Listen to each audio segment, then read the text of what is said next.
হ্যাঁ রে দাদু ভাই, স্কুলে কি কি হলো আজকে? আর বলো না, ম্যাডাম আজকে আমাকে দাঁড় করিয়ে রাখলো।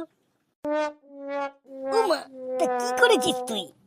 ম্যাডাম জিজ্ঞাসা করলো সূর্য উঠলে কি হয়। আমি বললাম ঘুম ভেঙে যায়।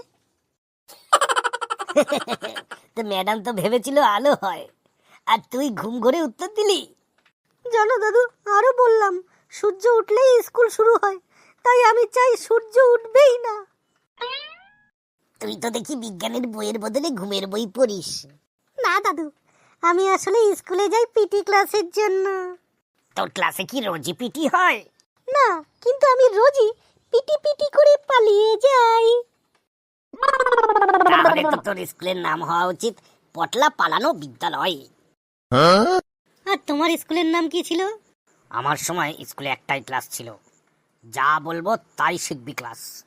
তাই বলো, তা তখনও কি হোমওয়ার্ক ছিল? না রে দাদু, তখন তো হোমই ছিল না, সব ক্লাস গাছতলাতেই হতো।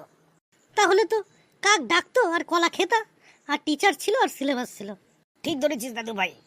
আর কি ছিল জানিস? বেতের লাঠি আর দুমাদুম, একদম যেন আলুর দম।